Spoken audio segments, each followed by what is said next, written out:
ఇక ఏసీబీ ప్రధాన కార్యాలయం వద్ద తన న్యాయవాది పోలీసులు అడ్డుకోవడంపై బీఆర్ఎస్ వర్కింగ్ ప్రెసిడెంట్ కేటీఆర్ అసంతృప్తి వ్యక్తం చేశారు. చట్టాన్ని గౌరవించే సాధారణ పౌరుడిలాగా ఏసీబీ కార్యాలయానికి వచ్చాను, కానీ రాజ్యాంగబద్ధంగా తనకు దక్కిన హక్కులను కాలరాసేలా ఈ ప్రభుత్వం ప్రవర్తిస్తుందని ఆయన ఆగ్రహం వ్యక్తం చేశారు. ఇక దీనిపై స్పందించడానికి అడ్వకేట్ జీవన్ గారు లైవ్లో ఉన్నారు. నమస్కారం జీవన్ గారు. సార్ చెప్పండి, అసలు హైకోర్టులో కేసు నడుస్తుండగా విచారణకు రమ్మని లాయర్ గారు,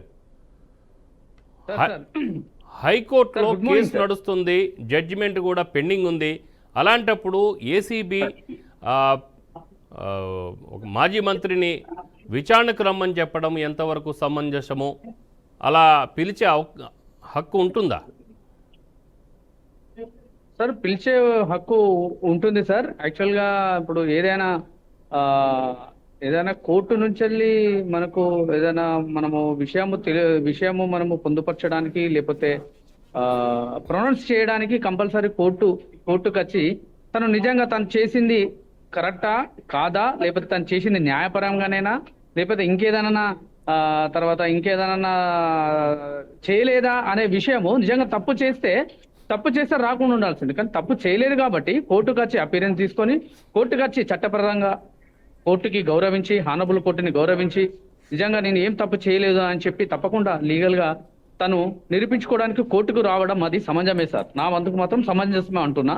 అదిగా ఇంకో విషయం ఏంటంటే, ఇక్కడ నేను చట్టపరంగానే నేను అన్నిటి కూడా నోటీసులు నేను చేసుకొని నేను దానిని కాలరైజింగ్ లో నేను అవన్నిటిని కూడా నేను పార్టిసిపేట్ చేశాను అని అంటున్నాను. నిజంగా అతను పార్టిసిపేట్ చేసిందంటే అది కూడా చట్టపరంగా ఉన్నదని అనుకుంటే దానికి కంపల్సరీ కోర్టు తనకి అనుమతి తీసుకొని, కోర్టు పర్మిషన్ తీసుకొని కోర్టులో తను పొందుపరుచుకొని దానిని అతను ఇంప్లిమెంట్ చేస్తే తనకు నిజంగా ఏ ఒక్క ప్రాబ్లము ఉండదు. కోర్టుకు వస్తేనే తనకు న్యాయపరంగా తనకు సొల్యూషన్ దొరుకుతుందని నా యొక్క ఆకాంక్ష సార్.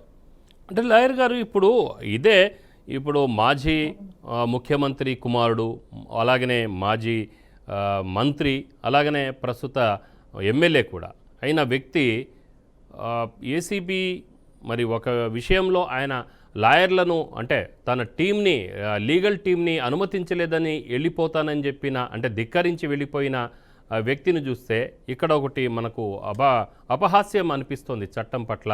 ఏంటంటే ఒక సామాన్య వ్యక్తి నిజంగా నా లాయర్ని అనుమతించకపోతే నేను లోపలికి రాను, అలాగనే అనుమతిస్తేనే నేను లోపలికి వస్తాను అని చెప్పేసి ధిక్కరించి వెళ్ళిపోయే ఆస్కారం ఉంటుందా? ఆ విధంగా పోలీసులు కూడా ఆ ట్రీట్మెంట్ ఏ విధంగా ఉంటుంది అసలు వాళ్ళది?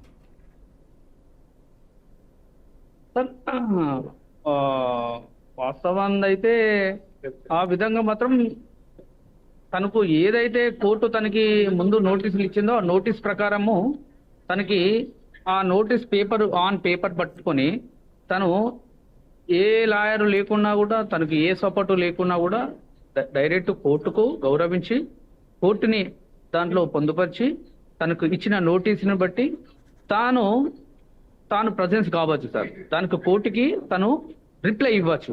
నిజంగా తనకు ఒక తను ఒక ఐటీ ఇండస్ట్రియల్ ఎక్స్ మినిస్టర్ కాబట్టి తనకి చట్టం పట్ల చాలా గౌరవ హుందాతనము ఉంది కాబట్టి దానిని బట్టి అన్ని విధాలలో తను సమర్థుడు కాబట్టి అని నిరూపిస్తే, తన చట్టాన్ని గౌరవించిన యొక్క మాజీ మినిస్టర్ అయితే, తనకు ఒక మాజీ ముఖ్యమంత్రి కుమారుడు అయితే, నిజంగా ఏ సపోర్టు లేకుండా, ఏ లాయరు లేకుండా, తనకి బిఫోర్ ఏదైతే తనకు నోటీసులు ఇచ్చిండో ఆ నోటీసు ప్రకారం దాన్ని హ్యాండింగ్ చేసుకొని తనకు కంపల్సరీ కోర్టు అపీరెన్స్ కావచ్చు, కోర్టుకు సమాధానం ఇవ్వచ్చు సార్.